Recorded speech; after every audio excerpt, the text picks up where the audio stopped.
교독하겠습니다. 그때 베드로가 사방으로 두루 다니다가 룻다에 사는 성도들에게도 내려갔더니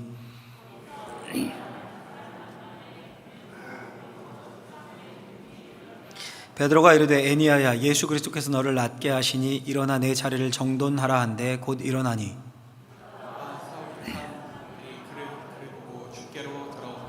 요빠에 다비다라 하는 여제자가 있으니 그 이름을 번역하면 도르가라. 선행과 구제하는 일이 심히 많더니 그때 병들어 죽음에 시체를 씻어 다락에 누이니라. 룻다가 요빠에서 가까운지라 제자들이 베드로가 거기 있음을 듣고 두 사람을 보내어 지체 말고 와달라고 간청하여 베드로가 일어나 그들과 함께 가서 이르매 그들이 데리고 다락방에 올라가니 모든 과부가 베드로 곁에 서서 울며 도르가가 그 함께 있을 때 지은 속옷과 겉옷을 다 내 보이거늘 베드로가 사람을 다 내보내고 무릎을 꿇고 기도하고 돌이켜 시체를 향하여 이르되 다비다야 일어나라 하니 그가 눈을 떠 베드로를 보고 일어나 앉는지라.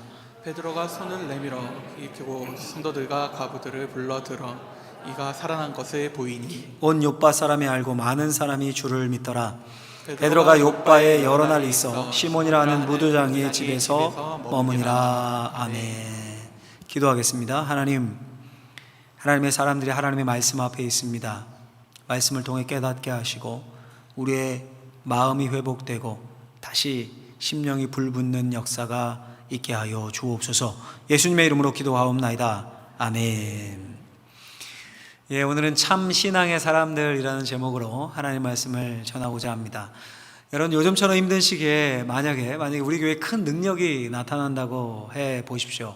강단에서 이렇게 말씀이 선포될 때 다 아멘 아멘 받고 회개의 회심의 역사가 일어나는 겁니다. 예배 내내 막 눈물을 줄줄 흘리는 사람들이 여기저기에 있고 또 병자들이 낫습니다. 암이 치유되고 디스크 환자가 벌떡 일어나고 그런 기적이 계속되니까 성도님들이 은혜 충만한 겁니다. 은혜 충만해서 서로 돕고 이웃사랑 헌금 이런 거 막 엄청 많이 하고 재산을 팔아 가난한 자들 섬기고 성도 중에 어려운 사람이 없게 됩니다. 뉴스에 나겠죠 아무래도. 그럴 것 같죠?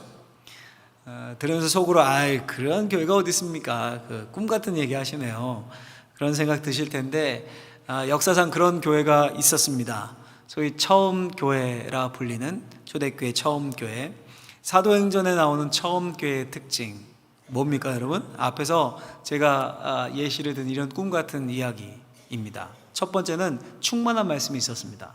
사도들이 설교할 때 성령의 능력이 나타났습니다. 한 번 설교에 막 3,000명씩 회개하는 역사도 나타났습니다. 3,000명 굉장한 거죠. 둘째, 이적과 표적, 기적이 있었습니다. 나면서부터 못 걷던 자가 일어나 걷고 중풍병자가 일어나고 귀신이 소리를 지르며 떠나갔습니다. 셋째로 처음 교회 성도들은 하나님의 말씀을 듣고 그 말씀을 무슨 교리화하거나 제도화하기보다 먼저 생활화했습니다. 그 대표적인 예가 뭡니까? 사도들의 가르침을 받고 말씀을 들은 거죠. 말씀을 받고 그리고는 그 모든 물건을 서로 통용하고 재산과 소유를 팔아서 나누어 주었습니다. 그러니까 말씀을 듣고 생활화한 거예요. 생활 속에 실천하고 순종한 겁니다. 오늘 우리가 읽은 본문은 그 처음 교회, 처음 제자들의 삶의 모습과 그들의 믿음과 사역의 현장이 어땠는지를 분명하게 보여주는 샘플입니다. 두 가지 사건이 본문에 나오는데요. 둘 다 베드로에 의해서 행해진 기적입니다. 첫 번째 사건은 룻다라는 곳에서 생기고 두 번째는 요빠라는 곳에서 생깁니다. 감이 없을 테니까 한번 지도를 보여주시면 베드로의 전도 여행이라고 타이틀이 붙어 있죠. 이 지도에 기억하실지 모르겠지만 8장에 빌립 집사님이 7집사 중 빌립 집사님이 유대를 떠나 사마리아 성에서 복음을 전하고 회심의 역사가 일어나요. 사마리아의 이방인들인데 그러자 예루살렘 교회에서 베드로와 요한을 파송합니다. 사마리아에. 거기 갔다가 다시 예루살렘으로 왔다가 베드로도 전도 여행을 떠난 겁니다. 저렇게 화살표로 되어 있는 게 그 루트예요. 제가 빨간색으로 동그라미 두 곳을 쳐놨죠. 저희가 룻다와 요빠입니다. 오늘 본문에 나오는. 오늘 본문 9장 32절에 보면 이렇게 되어 있습니다. 32절 말씀을 같이 한번 읽어보겠습니다. 그때 베드로가 사방으로 두루 다니다가 룻다에 사는 성도들에게도 내려갔더니 아멘.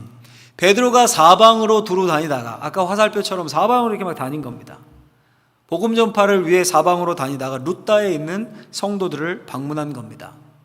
지도 보셨죠? 예루살렘에서 루따는 약 40km 정도 떨어져 있는 곳입니다. 갔더니 성도 중에 애니아라는 중풍병자가 있었습니다. 8년이나 쓰러져 일어나지 못한 상태였습니다. 베드로가 예수님의 이름으로 애니아를 고칩니다. 일으킵니다. 이게 첫 번째 사건입니다. 두 번째 사건은 그 루따에서 약 20km 정도 떨어진 욥바에서 일어납니다. 아까 보신 것처럼 욥바는 예루살렘에서 가장 가까운 바다를 끼고 있죠. 항구 도시였습니다. 거기에 다비다라는 여제자가 살고 있었습니다. 구제와 선행을 아주 많이 하는 착한 여인이었습니다. 근데 그만 그 여인이 병들어 죽게 됩니다. 그곳에 있는 제자들이 멀지 않은 그 루따라는 곳에, 아까 루따, 그 루따에 베드로가 와 있는 것을 알고 있었습니다. 그래서 두 사람을 그곳에 급하게 보내서 즉시 와주십시오 청합니다. 베드로가 와보니 이미 다비다는 죽어 있습니다. 그리고 과부들의 곁에서 슬피 울고 있습니다. 평소에 다비다의 선행으로 은혜를 입은 도움을 받은 자들이었습니다. 베드로가 그 사람들을 다비다의 시신이 안치되어 있는 다락방에서 내보내고 하나님께 기도합니다. 그러자 무슨 일이 일어납니까? 우리 40절 말씀, 오늘 본문 40절 하반절을 보면 같이 한번 읽겠습니다. 다비다야 일어나라 하니 그가 눈을 떠 베드로를 보고 일어나 앉는지라. 아멘. 다비다야 일어나라. 베드로가 선포하자 죽었던 다비다가 눈을 뜨고 일어납니다. 살아난 거죠. 엄청난 기적이 일어난 겁니다. 있을 수 없는 기적이 일어났어요. 이게 두 번째 사건입니다. 여러분 정말 놀라운 일 아닙니까? 8년 된 중풍병자가 일어나고 죽었던 여자가 다시 살아납니다. 어떻게 이런 일이 가능했겠습니까? 베드로의 사역 위에 이런 놀라운 기적이 있었던 비결이 뭐였을까요? 우리도 같은 주님을 믿는데 우리에게도 이런 능력과 기적 우리 삶에 나타나면 얼마나 좋겠어요? 그 비결이 뭐였을까요? 그 핵심을 제가 한 문장으로 한번 정리해 봤습니다. 같이 한번 읽고 마음에 새기셨으면 좋겠어요. 같이 한번 읽겠습니다. 예수님의 권능을 의지하며 예수님의 모범을 따를 때 기적은 일어난다. 할렐루야. 핵심은 예수님이에요. 아까 찬양처럼 모든 문제의 답은 예수다. 예수님의 권능, 능력을 의지하고 예수님의 모범을 따를 때 기적은 일어납니다. 이게 무슨 말일까요, 여러분? 오늘 본문에 제가 설명드린 두 기적이 보여주는 바가 뭡니까? 예수님의 모범이요, 예수님의 모범. 두 가지 모두 예수님이 대표적으로 행했던 기적을 떠오르게 해줍니다. 루따에 있었던 8년 된 중풍병자 애니아, 누가 생각납니까? 누구를 생각나게 합니까? 복음서에 보면 가버나움에 있었던 중풍병자. 아마 교회를 조금 몇 년이라도 신앙생활을 하신 분들은 다 들어보셨을 겁니다. 움직일 수 없는 중풍병자를 친구들이 못 움직이니까 침상대 메고 예수님 앞으로 옵니다. 사람이 너무 많아서 가까이 갈 수가 없어요. 어떻게 합니까? 지붕에 올라가서 옥상에 올라가 지붕을 뚫고 침상째 중풍병자를 그 사람들 많은 예수님 있는 대로 내립니다. 그 사건. 예수님이 그 중풍병자에게 뭐라고 선포하십니까? 기억하십니까? 마가복음 2장에 보면 이렇게 선포하세요. 2장 11절에 보면 내가 내게 이르노니 일어나 내 상을 가지고 집으로 가라. 일어나 내 상을 가지고 집으로 가라. 여러분 베드로가 오늘 본문에서 애니아에게 어떻게 선포했습니까? 집중해서 한번 읽어보십시오. 사도행전 9장 34절입니다. 같이 읽겠습니다. 베드로가 이르되 애니아야 예수 그리스도께서 너를 낫게 하시니 일어나 내 자리를 정돈하라 한데 곧 일어나니. 아멘. 일어나 내 자리를 정돈하라. 일어나 내 상을 가지고 예수님의 이름과 권능을 의지해서 예수님이 선포한 그대로 선포하고 있는 거죠. 일어나 내 자리를 정돈하라. 다음 사건인 다비다 사건도 마찬가지입니다. 다비다 죽었던 여인이 살아났습니다. 뭐가 떠오르십니까? 예수님이 회당장 야이로의 딸을 살리신 사건이 오버랩됩니다. 예수님이 죽은 야이로의 딸 시체 앞에 있을 때 죽은 후에 도착하셨어요. 오늘 본문처럼 사람들이 울고 있었습니다.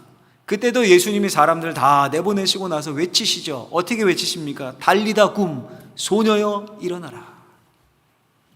오늘 본문 다비다 사건 때 어떻습니까? 39절에 보면 모든 과부가 베드로 곁에 서서 울며 역시 사람들이 울고 있었어요. 40절 보면 베드로가 사람을 다 내보내고 역시 사람을 다 내보냅니다. 그리고 예수님이 달리다 굼 소녀여 일어나라 선포하셨던 것처럼 베드로가 선포하죠. 어떻게 선포합니까? 40절 보면 다비다야 일어나라. 그 결과 죽은 다비다가 살아났습니다. 여러분 어떻게 지금 이런 기적과 능력이 가능한 겁니까? 예수님의 능력을 힘입어서 예수님의 모범을 그대로 따를 때 기적과 능력이 나타난 겁니다. 만약에 제가 오늘날 이런 능력자라고 해보세요. 만약에 그랬으면 좋겠는데 중풍병자를 향해 기도하고 일어나라 외치면 일어납니다. 또 장례식장에 가서 야 죽은 것이 아니라 자는 겁니다. 일어나라 외치니까 죽은 자가 관뚜껑을 확 열고 일어나요. 그럼 대번에 제가 우쭐해지겠죠. 마치 그 능력이 제게 있는 듯 교만해지기 쉽죠. 그런 경우가 얼마나 많습니까? 그래서 넘어지는 분들이 그 능력으로 인해 돈도 많이 들어오겠죠. 막 감사헌금 하지 않겠습니까? 고침받은 자들이. 근데 베드로 어땠습니까? 베드로는 그렇지 않았습니다. 베드로는 이 두 가지 기적만 일으킨 게 아닙니다. 이미 3장에서 미문에서 나면서부터 못 걷는 자를 일으켰죠. 또 다른 많은 기적도 일으켰을 겁니다. 그 중에 필요한 것만 사도행전의 저자가 누가인데 누가가 발췌해서 뽑아서 기록을 해놓은 겁니다. 베드로가 가는 곳마다 기적이 일어났습니다. 오죽했으면 베드로를 만나고 싶어서 기도하러 성전에 올라가는 그 시간, 만나기 힘드니까 어디 있는지 모르니까 그 시간에 맞춰 침상들을 사람들 누워서 막 거리에 내놓고 그림자라도 덮이길 바랬어요. 그런 말씀이 사도행전에 나옵니다. 그런데 베드로는 우쭐하지 않습니다. 베드로는 그 능력이 자기에게서 나오지 않으면 알았습니다. 그 능력으로 인해 교만해지지 않았습니다. 베드로는 자신이 예수 그리스도의 모범을 따라야 함을 알았습니다. 자기의 능력과 사역이 예수님의 능력으로만 가능하다는 사실도 알았습니다.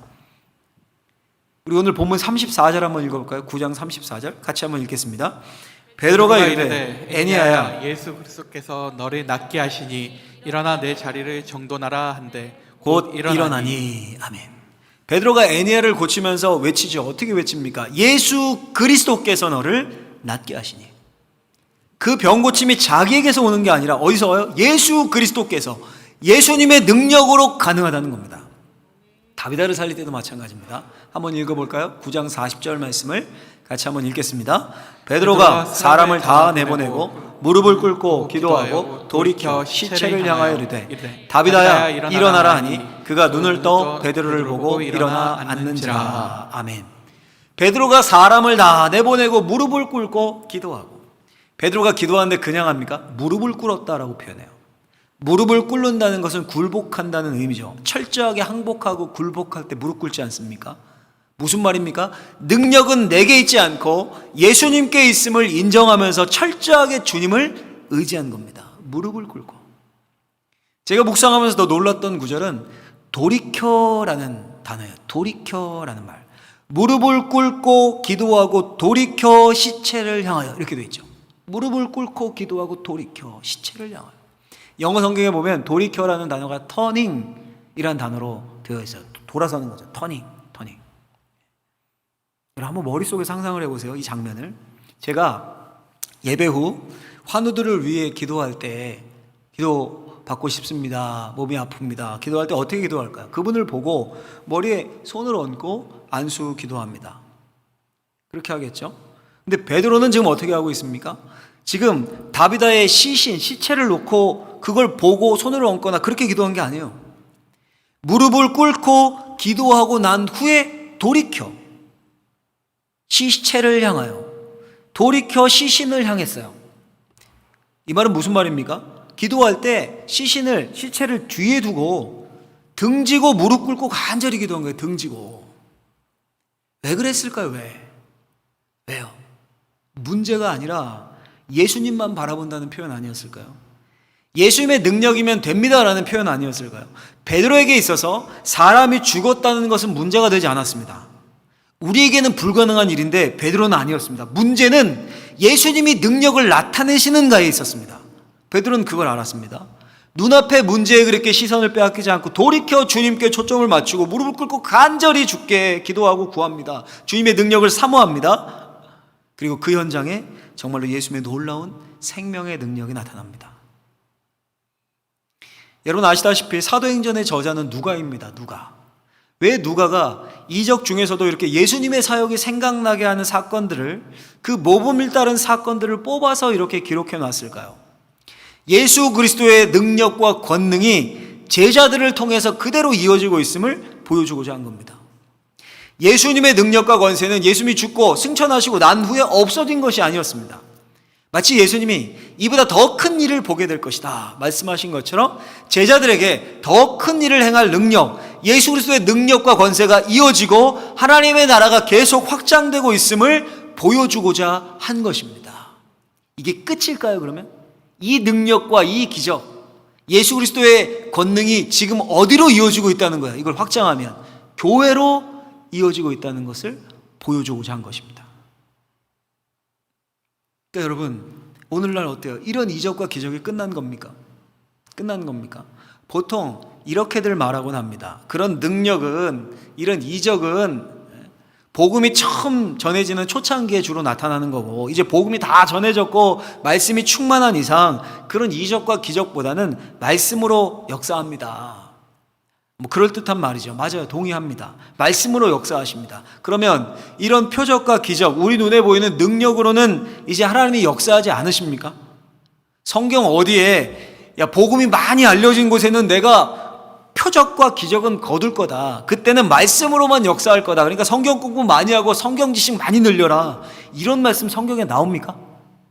나와요? 그냥 우리의 변명 아닙니까? 변명? 그저 우리가 예수 그리스도의 능력을 경험하는 삶을 살지 못할 뿐입니다. 우리 예수님은 그때나 지금이나 같으십니다. 우리 하나님은 능력과 권세에 있어서 영원하신 분입니다. 근데 오늘날 우리의 삶에서 이런 예수 그리스도의 능력과 기적을 맛보지 못합니다. 은사도 표적도 이적도 경험하지 못하는 게 아니라 지금도 있어요. 근데 그 희귀해진 그런 신앙생활을 하고 있습니다. 질문을 던져야 돼요. 왜 이런 현상이 나타나는 것일까? 도대체 뭐가 부족한 것일까? 교회에 우리에게 뭐가 부족한 것일까? 초대 제자들, 초대교회 성도들은 경험했던 그 예수 그리스도의 능력을 우리는 왜 경험하지 못할까? 분명히 베드로가 예수 그리스도의 능력을 의지하고 그의 모범을 따라서 이런 기적과 능력을 경험했다고 했습니다. 그 핵심이 무엇일까? 여러분, 그 핵심이 무엇입니까? 예수님의 능력을 의지한다는 것의 핵심이 뭘까요? 베드로가 처음 교회 성도들이, 제자들이 우리보다 1시간 더 기도했을 거예요. 1시간 더? 우리도 1시간 더 기도하면 될까요? 우리보다 예배 더 많이 드렸을까요? 우리도 예배 더 많이 드리면 되는 겁니까? 원인이 뭐라고 생각하십니까? 원인이 두말할 것 없이 원인은 믿음입니다. 믿음. 그리고 그 믿음의 핵심은 예수 그리스도의 죽으심과 부활을 믿는 믿음입니다. 복음의 핵심이죠. 여러분, 오늘 본문 사건을 제가 읽으면서 처음엔 굉장한 의문이 들었습니다. 생각해 보세요. 다비다라는 여제자가 죽었습니다. 다비다라는 여제자가 선행과 구제를 많이 했던 참 좋은 신실한 제자였습니다. 그리스도인이었습니다. 그럼 죽었으면 어떻게 하면 됩니까, 여러분? 죽으면 어떻게 하시겠어요? 장사 지내야죠, 장사. 누구든 죽을 수 있죠. 죽지 않는 사람이 어디 있습니까? 그렇죠? 아이고, 안타깝네. 정말 하나님의 신실한 제자였는데 안타깝지만 하나님이 불러가셨구나. 그리고 장사 지내면 되잖아요. 우리 그렇게 하잖아요. 근데 제자들이 어떻게 합니까? 9장 37절에 보면 같이 한번 읽어보겠습니다. 같이 읽습니다. 그때 병들어 죽음에 시체를 씻어 다락에 누이니라. 시체를 씻어서, 다비다의 시체를 씻어서 다락에 누입니다. 다락이면 그 집에서 가장 높은 곳이죠. 처음에는 제가 당신은 뭐 장례식장 이런 문화가 아니니까 가정에서 장례를 하려나 준비했구나 이렇게 생각했는데, 그런데 그 다음에는 어떻게 합니까? 38절에 보면 38절 한번 읽어보겠습니다. 같이 읽습니다. 룻다가 욥바에서 가까운지라 제자들이 베드로가 거기 있음을 듣고 두 사람을 보내어 시체 말고 와 달라고 간청하여. 아멘. 룻다에 베드로가 와 있는 것을 알고 사람을 보냅니다. 이렇게 돼 있죠. 지체 말고 와달라고 간청하여. 긴급하니까 빨리 와달라는 거예요. 긴급하니까. 처음엔 입간예배 드려달라는 건가? 그렇게 생각했어요. 근데 아무리 읽어도 그런 의미가 아닙니다. 만약 여러분 장사를 지내기 위한 것이었으면 어떻게 해야 합니까? 유대 관습대로 시체의 방부 처리 위해서 향품을 바르고 세마포로 싸야 됩니다. 예수님이 죽었을 때 그렇게 하지 않았습니까? 유대 장례법입니다. 향품 바르고 세마포로 싸고 씻어서 다락에 둘 이유가 없어요. 다락에 둘 이유가. 그리고 아무리 가깝다고 해도 20km나 떨어져 있는 베드로를 그렇게 급하게 부를 필요가 뭐가 있습니까? 20km 걸어서 오려면 사람 가야죠. 전갈 넣어야죠. 같이 와야죠. 40km예요. 적어도 하루 가까이 걸어서 왔다 갔다 하는 건데, 길이 좋은 때도 아니고 하루 반나절 이상 걸리는 거리입니다. 뭘 그렇게 번거롭게 합니까? 이미 죽었는데. 장례 치르고 나서 소식 전하고 문상해도 충분하죠. 그런데 어떻게 얘기해요? 지체 말고 와달라. 긴급하니까 빨리 와주십시오. 그 말에 베드로는 즉시 움직여서 요바로 갑니다. 이거 무슨 말이에요? 무슨 말입니까? 지금 성경이 보여주고자 하는 메시지가 뭡니까? 요바의 성도들은 다비다가 다시 살 수 있다고 믿었던 거예요. 믿었던 겁니다. 베드로도 마찬가지입니다. 예수님이 부활하신 것처럼 다비다가 다시 살아날 것을 믿었어요. 그래서 씻어서 다락방에 놓았습니다. 다락방에. 이 당시 유대인들은 구약 성경에 정통하잖아요. 그 맨날 배우고 하니까. 마치 구약의 엘리야가, 위대한 선지자 엘리야가 자신이 피신해 있던 사르밧 과부의 아들이 죽자 어떻게 합니까? 그를 데리고 다락방에 올라가서 침상에 눕히고 그 아이를 위해 기도해서 그 아이를 살렸어요. 그 다음 선지자 엘리사가 수넴 여인의 아들이 죽자 지붕 위에 자신이 머물렀던 방, 즉 다락방에서 살렸어요. 그렇게 다락방에 놓은 거예요. 그걸 기억하고. 그리고 예수님이 야이로의 딸을 살리셨던 것처럼, 결정적으로 예수님이 사망 권세를 깨시고 다시 살아나셨던 것처럼 주의 신실한 여종이었던 다비다가 살아날 수 있음을 믿었습니다. 무슨 말입니까? 베드로에게 있어서, 초대교회 성도들 제자들에게 있어서 믿음의 핵심이 바로 부활이었다는 거예요. 부활에 대한 믿음, 다시 살 것이라는 소망. 그 부활 신앙이 단순히 미래에 일어날 일이 아니라 자신들의 현재의 삶을 강력하게 지배하는 믿음이요 현실이었습니다. 그 부활 신앙이 기적과 능력을 경험하게 했습니다. 여러분, 오늘날 왜 우리의 삶에 능력이 나타나지 않을까요? 오늘날 왜 우리의 신앙이 생동감 없이 시들시들해지고 있을까요? 두말할 것 없이 우리의 믿음이 약해진 겁니다. 예수 그리스도의 십자가와 부활에 대한 믿음, 그 복음의 능력과 그 복음의 능력으로 인해 내 삶이 변하고 내 존재가 변하고 내 삶에 주님의 능력이 임해서 기적을 베푸실 거라는 믿음이 없는 겁니다. 희미해진 겁니다. 약해진 겁니다. 어떤 절망과 문제 앞에서도 예수 그리스도가 내 구주시고 내가 그리스도 안에서 십자가와 부활을 경험했고 새로운 피조물이 되었다는 그 확실한 믿음이 없는 겁니다. 아니, 그 믿음이 머리로는 알겠는데 많이 들어서 윙윙거리는데 현실에서 체화되지 못한 겁니다. 여러분, 그 부활 신앙은 교과서에 나오는 이론이 아닙니다. 부활 신앙이 우리의 믿음의 핵심입니다. 우리는 예수님으로 인해 다시 산 사람들입니다. 실제 우리의 삶에서 부활을 경험해야 합니다. 매일 잠자리에 들면서 눈을 감으면서 죽음을 묵상하고 아침에 눈을 뜨면서 부활을 생각해야 합니다.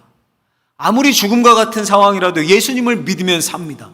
부활의 믿음이 우리의 삶을 지배해야 합니다. 할렐루야! 할렐루야!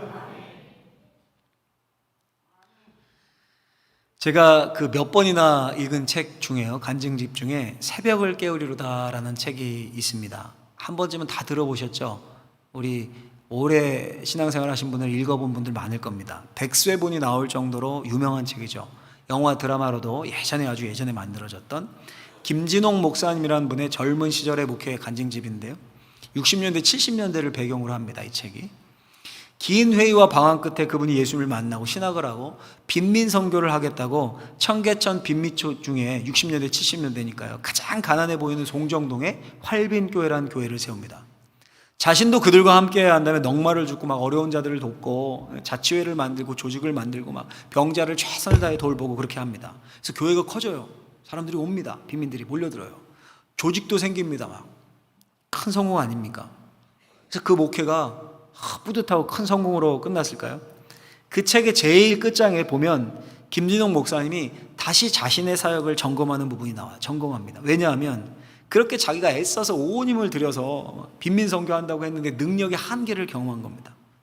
굶을 때 양식 주고 수소문해서 취직시켜 주니까 회복했더니 은혜도 모르고 자취도 없이 사라집니다. 없어져요. 병든 사람 어떻게 돈 융통해서 병원비 들여서 정성 다해 고쳐놨더니 회복해서 마누라 패는데 때리는데 그 힘을 씁니다. 가정을 파탄냅니다. 사람이 많아서 조직 세우고 재정 맡기고 이제 그렇게 돈도 들어오고 하니까 재정 맡기고 그랬더니 그 돈 떼어먹고 달아납니다. 조직은 단체로 타락합니다.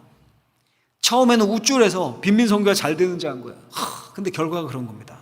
그러면서 자신의 사역 전체를 놓고 심각하게 고민을 합니다. 회의를 합니다. 이런 대목이 나와요. 빈민 선교, 빈민 구원, 누구를 어떻게 얼마나 구원시킨다는 것인가. 심각하게 절망하며 고민을 합니다. 그러면서 자기에게 능력이 없음을 다시 한번 절감하고 깨닫습니다. 그리고 이렇게 고백하셔요. 그 책에 보면, 나는 전부를 부정하고 의심해도 한 가지 부정할 수 없는 사실을 확인했다. 그것은 예수는 나의 구주란 사실이었다. 이 사실은 절대로 부인할 수 없는 사실이었다. 이 고백은 나의 몸을 이루는 전 세포 속에 들어있는 확신이었다. 그 책에 가장 많이 빈번하게 등장하는 성경 구절이 고린도후서 5장 17절입니다. 그런즉 누구든지 그리스도 안에 있으면 새로운 피조물이라. 이전 것은 지나갔으니 보라, 새 것이 되었도다. 그 믿음으로 다시 일어나요. 절망을 딛고 그리스도 안에서 십자가를 경험하고 다시 살아나 새로운 피조물이 되었다는 그 믿음. 그리고 활본 교회가 새로워져요. 교회를 새롭게 하는 원동력이 돼요. 그 믿음이. 결국 능력과 기적을 그 믿음이 가져오는 거예요. 우리까지 다 아는, 새벽을 깨우리로다 이름만 들으면 아는 간증 스토리가 된 거예요. 여러분, 결국 믿음의 문제입니다. 우리가 복음의 핵심을 온전히 믿는가? 예수 그리스도의 십자가의 죽으심과 부활이 내 체험이 되어서 내 삶의 현실로 그것도 살아서 생생하게 역사하는가? 그렇지 않으면 그냥 시들시들한 채로 교회에만 왔다 갔다 하는 이름뿐인 무늬만 그리스도인으로 사는가? 믿음에서 결정나는 거예요. 우리가 기적을 맛보는 삶을 사느냐가 그 믿음에서 결정이 납니다. 여러분, 오늘 본문 보십시오. 오늘 본문에서 그 복음의 핵심 붙잡고 부활신앙으로 무장한 베드로와 성도들로 인해 어떤 일이 일어났습니까? 단순히 기적이 에니야 살아나고 다비다 살아난 겁니까? 아니에요. 그게 아니에요. 진짜 그들의 사역의 결과를 본문은 이렇게 말씀합니다. 이렇게 말씀해요. 우리 9장 35절 말씀 같이 한번 읽겠습니다. 9장 35절 읽습니다. 룻다와 사하론에 사는 사람들이 다 그를 보고 주께로 돌아오더라. 42절 읽습니다. 온 요빠 사람이 알고 많은 사람이 주를 믿더라. 아멘. 결과가 뭡니까? 룻다와 사론에 사는 사람들이 다 그를 보고 주께로 돌아오더라. 또 온 요빠 사람이 요빠의 많은 사람이 주를 믿더라. 이게 바로 그 결과였습니다. 여러분, 과연 룻다의 요빠의 제자들이, 성도들이 얼마나 있었을까요? 오늘 같은 우리 교회 정도 되는 한 1000명 되는 이런 교회가 거기 몇 개가 있었을까요? 아니면 수만 명이 되는 메가처치가 거기에 있었을까요? 아마 소수의 성도들이 있었을 겁니다. 소수의 제자들, 소수가 가정교회를 이루고 있었을 겁니다. 그런데 그 소수에게 부활신앙이 있었습니다. 부활신앙이. 복음의 핵심을 확실히 붙잡고 내면화시켜서 믿음으로 십자가의 능력과 부활을 믿고 현실화하고 현재화하는 사람들이 그 속에 있었어요. 바울이 고백했던 갈라디아서 2장 20절 말씀처럼 십자가에서 나는 죽고 예수님의 부활 때문에 내가 삽니다. 내가 지금 사는 것은 이전의 나의 삶이 아닙니다. 이제 내 안에 그리스도께서 사십니다. 그 믿음으로 인해 난 이제 삽니다. 이 고백을 하는 진짜 그리스도인들이 그들 가운데 있었어요. 그 믿음으로 인해서 에니야가 고침을 받았고, 그 믿음으로 인해서 다비다가 살아났습니다. 아니, 다비다 자체가 그런 신앙을 가진 예수님의 제자였어요. 그들로 인해서 수많은 룻다와 요빠의 많은 사람들이 예수를 믿게 되었습니다. 여러분, 결국 부활신앙을 가진 소수의 사람이 룻다와 요빠를 새롭게 한 겁니다. 여러분, 오늘날도 그렇습니다. 오늘날도 마찬가지입니다. 우리가 복음을 붙잡고 부활신앙으로 산다는 것이 어떤 의미겠습니까? 관뚜껑 닫았는데 다시 일어나는 겁니까? 먼저 내가 그리스도와 함께 십자가에 못 박혔습니다. 못 박혔습니다. 나를 구원하시기 위해 십자가에 매달리신 예수 그리스도의 죽음을 체험하고 그분과 연합해서 우리의 옛사람이 죽는 거예요. 옛 성질들, 옛 자아들, 옛 분노들, 내 마음에 있는 모든 더러운 것들, 옛사람이 죽는 거예요. 그리고 이제 내가 사는 것이 아니요 오직 내 안에 그리스도께서 사신 것이라. 예수님이 우리 안에 사는 거예요. 예수 그리스도의 부활과 연합해서 새로운 피조물로 다시 사는 겁니다. 그리스도인이고 이것이 참된 믿음. 이 부활신앙을 가진 사람들이 늘어나면 어떤 일이 일어날까요? 모든 게 바뀝니다. 아무리 소수여도 그 사람이 들어있는 그 모임이 바뀌어요. 우리 교회에 이런 사람들이 늘어나면 이 지역이 바뀝니다. 교회가 바뀝니다. 그것이 주님의 방법이에요. 뭔가 거대한 프레카드 걸고 뭐 하겠다. 주님의 일은 그렇게 바뀌지 않습니다. 우리가 여러분 한국교회가 위기입니다. 위기다 이런 말 많이 합니다. 한국교회 왜 위기입니까? 문제가 도대체 뭡니까? 도덕성의 타락?